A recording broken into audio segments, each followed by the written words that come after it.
all kinds of dire predictions as to what is going to happen.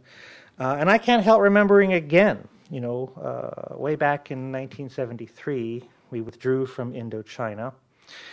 There were predictions that terrible things would happen, and terrible things did happen. Marxism spread to an awful lot of countries in the developing world in the 1970s. None of them prospered as a result, that's for sure. But by 1989, communism was collapsing. And so sort of the inspiration for this series is that can something similar happen now? And so what I want to talk about is that what are the implications of America withdrawing from Iraq and Afghanistan? Now, whatever the strengths and weaknesses of President Obama's strategy toward the war on terror, one aspect of it is now clear. The president is determined to withdraw American forces from these two countries. American combat forces have left Iraq already. The remaining support troops are due to leave by mid-2011. Although President Obama agreed to send an additional 30,000 troops to Afghanistan, he stated firmly that he intends to begin drawing down the U.S. troop presence there by the middle of this year, and it seems that 2014 is the deadline for their complete withdrawal. Now, is this the right decision to have made? Well, that's not the question that I'm concerned with here. What I think is more important to note is that President Obama's decision appears to be a firm one that is likely to set the course of American foreign policy for some time to come. For once the withdrawals have been completed, or even just begun in earnest, I think it's highly unlikely that they will be reversed, even if Obama is a one-term president who's followed by a Republican administration. Because while Republican candidates for office may denounce Obama for withdrawing from Afghanistan and Iraq, in my view, a Republican administration is hardly likely to renew military interventions that the American public no longer supports and wants to see ended. The more important question to explore is, what are the implications of the American decision to withdraw from Iraq and Afghanistan? As Kate indicated, forecasting is quite hazardous, but there are some highly likely consequences of this decision, I believe, that we can forecast. First and foremost is that the U.S. will clearly have less influence in Iraq and Afghanistan as its withdrawals proceed. If the U.S. was hard-pressed to control events in these countries, even with a large troop presence, it's obviously going to be less able to influence them with substantially fewer troops or no troops there. Specifically, withdrawing troops from Iraq means the U.S. will be unable to prevent the outbreak of renewed sectarian violence there, should it occur. Withdrawing troops from Afghanistan means that the U.S. will be unable to prevent an even greater resurgence of the Taliban that has been occurring while our troops are still there in force. Another likely consequence of the U.S. withdrawals from Iraq and Afghanistan will be, indeed already is, the growth in the perception that American power and influence are on the decline in the greater Middle East and perhaps elsewhere. Just as when the U.S. withdrew from Indochina at the beginning of 1973, the U.S. will be seen, both internationally and domestically, as entering a period when it is less willing and able to intervene militarily. Now, this, of course, will be welcome to some, mainly America's adversaries, but also, I'm sorry to say, some of our more resentful friends. Obviously, it'll be unwelcome news to others, mainly the beneficiaries of our interventions that are ending, as well as those in other countries who now fear the U.S. will not protect them from their adversaries. There's a couple of seats up here.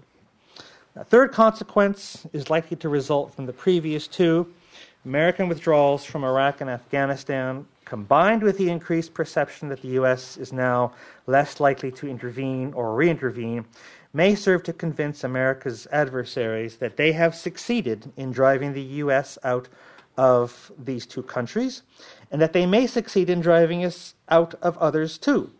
Parties that may well persuade themselves of this include Al-Qaeda, Al-Qaeda's various affiliates, perhaps Iran, America withdrawing from Iraq and Afghanistan could also embolden other countries to increase their involvement in them, especially Pakistan in Afghanistan and Iran in Iraq. And I think we've already seen that these things are happening.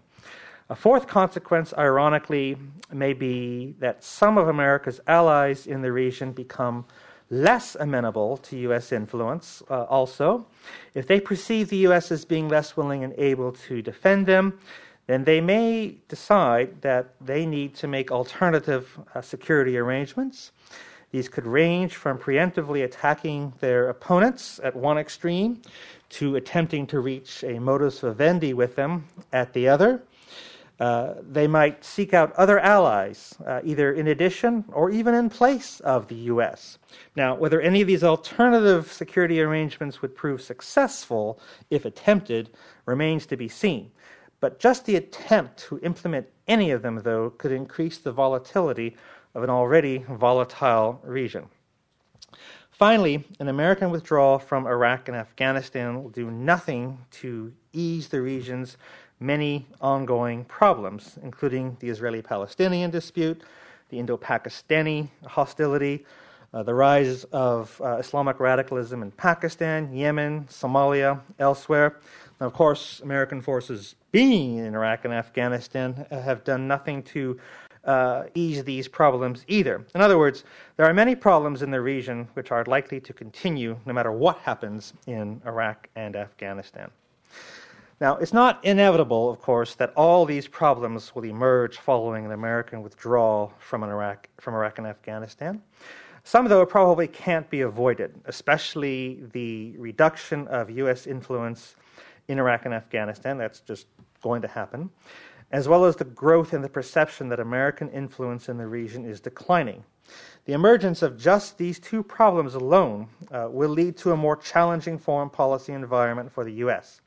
Yet even if all five of the problems that I've outlined here emerge, the U.S. and its allies will still have options and opportunities for limiting the spread of Islamic radicalism, as well as for contributing to the erosion of its influence in those places where it has become politically dominant.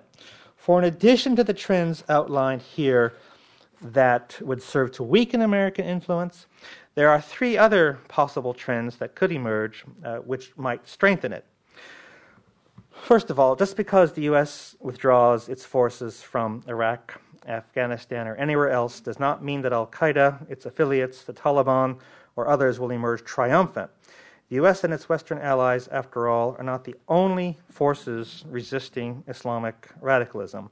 There are others in this region who will remain in it after an American departure that also oppose the spread of Islamic radicalism. These include nationalist, ethnic, or sectarian movements inside Iraq and Afghanistan that have reason to fear al-Qaeda, the Taliban, Iran, and others.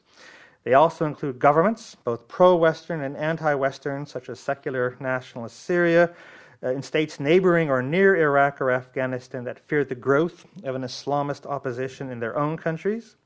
These governments might well find it in their interest to help various parties and groups that oppose Islamic radicals. In other words, the U.S. is not the only force opposing Islamic radicalism. Instead of collapsing after an American troop withdrawal, powerfully motivated, locally based forces may emerge that might succeed in containing them, especially, of course, if the U.S. provides them with support. Second, in addition, al-Qaeda and other Islamic radical forces that believe they have compelled the U.S. to withdraw from Iraq and Afghanistan are hardly likely to behave magnanimously in what they believe to be their victory. On previous occasions, when Islamic